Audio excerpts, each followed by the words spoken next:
Selamat pagi yang terhormat, dosen pengampu mata kuliah Hukum Bisnis Pak Suherdi, SPD SHMM. Pada kesempatan kali ini, saya, Daliana Kurniawan, selaku perwakilan kelompok 1 mengenai konsep hukum bisnis, akan memaparkan pemahaman terkait dengan isi buklet yang telah dikerjakan. Di sini terdapat anggota kelompok yang berjumlah 7 orang, ada Aska, Daliana, Jerry, Gemah, Raihan, Fani, dan Kaiza. Dengan dosen pengampu Pak Suherdi, SPD SHMM.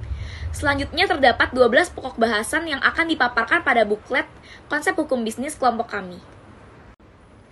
Negara Indonesia merupakan negara hukum di mana hukum sebagai aturan pokok yang ditaati oleh seluruh warga negara yang berada di Indonesia. Hukum juga mengatur dunia bisnis yang mencakup perusahaan besar, menengah, maupun kecil. Hukum merupakan peraturan yang mengikat dan bisnis adalah kegiatan usaha yang menghasilkan barang atau jasa. Sehingga hukum bisnis merupakan peraturan yang mengatur segala aspek bidang usaha yang dilakukan dan diatur oleh undang-undang yang berlaku. Berikut pembahasan terkait regulasi yang mengatur di dalam hukum bisnis. Yang pertama ada hukum kontrak. Hukum kontrak diatur dalam pasal 1313 KUHP, pasal 1320 KUHP Perdata, 1329 KUHP Perdata, 1333 KUHP Perdata, 1335 KUHP Perdata, dan 1337 KUHP Perdata. Hukum pajak mengatur terkait dengan kesepakatan atau perjanjian sesuai dengan persetujuan dari kedua belah pihak.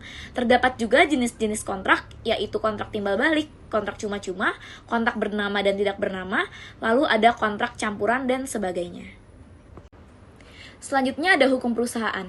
Hukum perusahaan merupakan hukum yang mengatur mengenai pengelolaan, pembentukan, dan kegiatan bisnis. Regulasi yang mengatur hukum perusahaan adalah UU PT, hukum kepailitan, hukum pajak, hukum tenaga kerja, hukum perlindungan konsumen, hukum perdagangan internasional, dan hukum lingkungan. Selanjutnya ada hukum ketenagakerjaan. Hukum ketenagakerjaan merupakan hukum yang mengatur hubungan kerja yang berkaitan dengan keadaan penghidupan pekerja yang memiliki hubungan kerja. Sumber hukum ketenagakerjaan adalah UU tentang hak cipta kerja, peraturan pemerintah, putusan dari pengadilan, hubungan industrial, perjanjian, traktat. Hukum ketenagakerjaan meliputi perlindungan kerja dan upah. Selanjutnya hukum pajak. Hukum pajak merupakan pungutan yang wajib dibayarkan warga negara atau perusahaan kepada pemerintah. Landasan hukum pajak adalah Undang-Undang Nomor 10 Tahun 2020. Terdapat pula jenis-jenis pajak seperti pajak penghasilan, PPN, PBB, PPH, PPNBM, dan sebagainya. Selanjutnya ada hukum konsumen. Hukum konsumen merupakan hukum yang memberikan perlindungan kepada konsumen dalam transaksi jual beli barang atau jasa. Landasan hukum terkait dengan hukum ini adalah Undang-Undang Nomor 8 Tahun 1999 yang diganti dengan UU Nomor 19 Tahun 2016. Selanjutnya ada hukum kekayaan intelektual. Hukum kekayaan intelektual merupakan hukum yang mengatur hak cipta, hak paten, dan merek dagang yang diatur dalam Undang-Undang Nomor 28 Tahun 2014 tentang hak cipta, Undang-Undang Nomor 13 Tahun 2016 tentang hak paten, Undang-Undang Nomor 20 Tahun 2016 tentang merek dagang, dan sebagainya. Selanjutnya ada hukum lingkungan. Hukum lingkungan merupakan tanggung jawab perusahaan dalam menjaga lingkungan dan mencegah kerusakan lingkungan.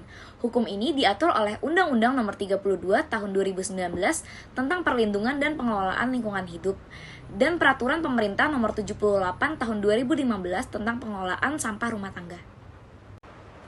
Selanjutnya ada contoh kasus. Contoh kasus pertama merupakan kasus korupsi perusahaan asuransi. Perusahaan ini membuat negara mengeluarkan dana sebesar 12,4 triliun rupiah untuk mengganti kerugian nasabah. Sehingga hal ini berdampak pada defisit anggaran negara dan menimbulkan keraguan investor terhadap stabilitas pasar keuangan Indonesia. Solusi menurut kelompok kami adalah tindakan pemulihan dana nasabah, penegakan hukum yang tegas, dan reformasi kebijakan perusahaan. Selanjutnya ada istilah-istilah di dalam hukum bisnis. Yang pertama ada akta perjanjian. Akta perjanjian merupakan dokumen resmi yang memuat kesepakatan antara dua atau lebih pihak. Lalu ada akuisisi. Akuisisi merupakan proses pembelian saham atau aset suatu perusahaan oleh perusahaan lain. Yang ketiga ada bursa efek. Bursa efek merupakan tempat di mana saham dan instrumen keuangan lainnya diperdagangkan. Yang keempat ada charter, merupakan dokumen pendirian perusahaan. Lalu yang kelima ada Dewan Komisaris. Dewan Komisaris merupakan organ perseroan yang bertugas melakukan pengawasan secara umum dan atau khusus sesuai dengan anggaran dasar serta memberikan nasihat kepada direksi. Lalu ada Joint Venture, merupakan kerjasama antara dua perusahaan atau lebih untuk melakukan suatu bisnis.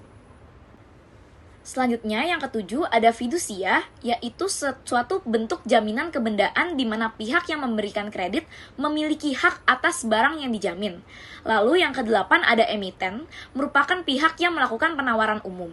Lalu yang kesembilan ada cartel, merupakan kelompok perusahaan yang bersekongkol untuk menentukan harga dan persaingan dalam suatu pasar tertentu.